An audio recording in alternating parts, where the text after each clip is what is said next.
విజయరమణారావు 2009లో ఇద్దరు మొదటిసారి ఎమ్మెల్యేలు. ఇప్పుడు ఆయన మాటలు వింటేనైతే నాకు నవ్వాలని ఏడవాలని తెలియలేదు అధ్యక్ష. ఎందుకంటే గతంలో మేము ఏదో మొత్తం నాశనం చేసిపోయినాం, అసలు మేము ప్రభుత్వంలో ఉన్నప్పుడు వర్షాలు ఇవ్వడలే.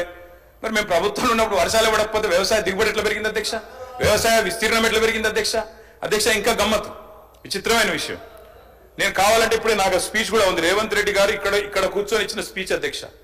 ఆనాడు కాంగ్రెస్ ప్రభుత్వ హయాంలో రైతుల పరిస్థితి ఏంది, కరెంటు పరిస్థితి ఏంది, నీళ్ల పరిస్థితి ఏందని రేవంత్ రెడ్డి గారు ఇక్కడ నించొని ఇచ్చిన స్పీచ్ అధ్యక్ష. వారి తండ్రి గారు చనిపోతే నెత్తి మీద నీళ్లు చల్లుకుందామంటే కూడా కరెంటు లేదు, మా బోరు పనిచేస్తలేదని చెప్పి స్వయంగా ముఖ్యమంత్రి రేవంత్ రెడ్డి గారు ఇక్కడ నుంచి చెప్పిన మాట ఆనాటి కాంగ్రెస్ ప్రభుత్వ పాలనకు, ఆనాటి కాంగ్రెస్ ప్రభుత్వ పరిపాలనలో రైతుల దుస్థితికి నిదర్శనం అనే మాట నేను మీకు గుర్తు చేస్తా ఉన్నా అధ్యక్ష. నేను ఇక దాన్ని మళ్ళీ చదివితే మళ్ళీ కాంట్రవర్సీ చేస్తారు, ఇంకోటి అంటారు అధ్యక్ష.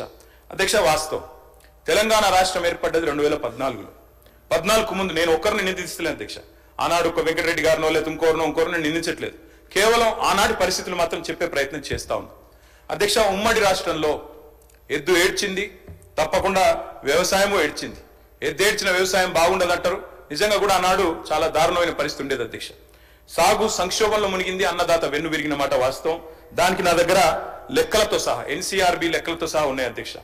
ఆ రోజు భారతదేశంలో జరిగే రైతు ఆత్మహత్యల్లో ఆనాడు తెలంగాణ ప్రాంతం, అదేవిధంగా మహారాష్ట్రలోని విదర్భ, ఈ రెండు ప్రాంతాలే టాప్ అధ్యక్ష. తెలంగాణ ఏర్పడ్డ నాడు భారతదేశంలో రైతు ఆత్మహత్యల్లో 11.1% ఆత్మహత్యలు మన రాష్ట్రం నుంచి, ఈ ప్రాంతం నుంచి జరిగేది అధ్యక్ష.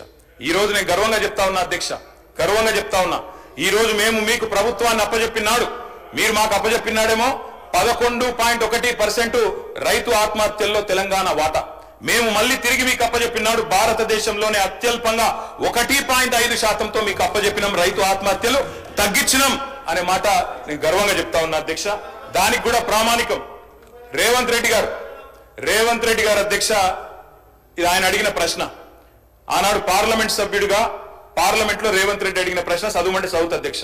మల్కాజ్గిరి ఎంపీ గారు అడిగినారు ఆనాడు కేంద్ర వ్యవసాయ శాఖని, తెలంగాణలో రైతు ఆత్మహత్యల సంగతి చెప్పండి అని చెప్తే మొత్తం సావధానంగా లెక్కలు చెప్పి కేంద్ర ప్రభుత్వం చెప్పిన మాట అధ్యక్ష, 2014లో 898 ఉంటే ఆ తర్వాత తగ్గుకుంటూ 2020 సంవత్సరానికి వచ్చేసరికి 466 తగ్గింది. దాంతో పాటు తెలంగాణ అత్యల్ప రైతు ఆత్మహత్యలు ఈ రోజు నమోదవుతున్న రాష్ట్రం అని చెప్పి స్వయంగా ముఖ్యమంత్రి రేవంత్ రెడ్డికి ఆనాడు ఎంపీగా కేంద్ర ప్రభుత్వమే వివరణ ఇచ్చింది అధ్యక్ష.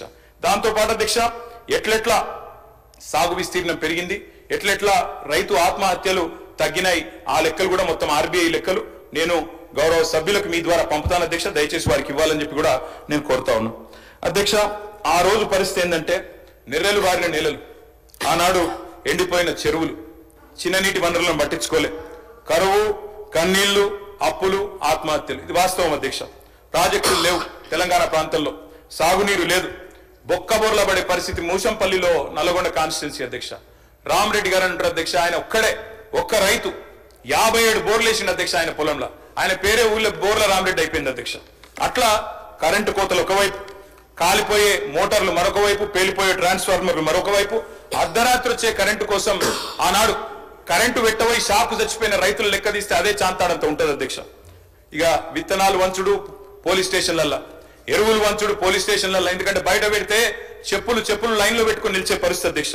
ఇట్లా చెప్పరాని తిప్పలతో ఆనాడు ఉమ్మడి ఆంధ్రప్రదేశ్ లో రైతన్న గోసపడ్డాడు అధ్యక్ష.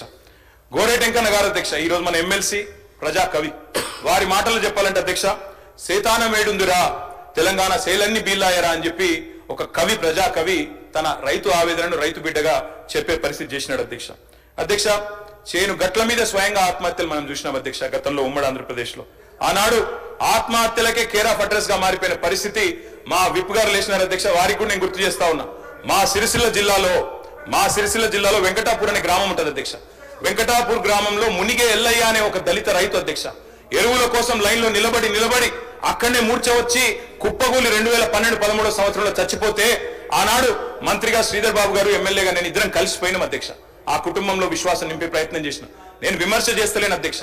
ఆనాడు ఉమ్మడి ఆంధ్రప్రదేశ్ లో ఉన్న పరిస్థితి చెప్తున్నా తప్ప ఇంకోటి చెప్తలేను అధ్యక్ష.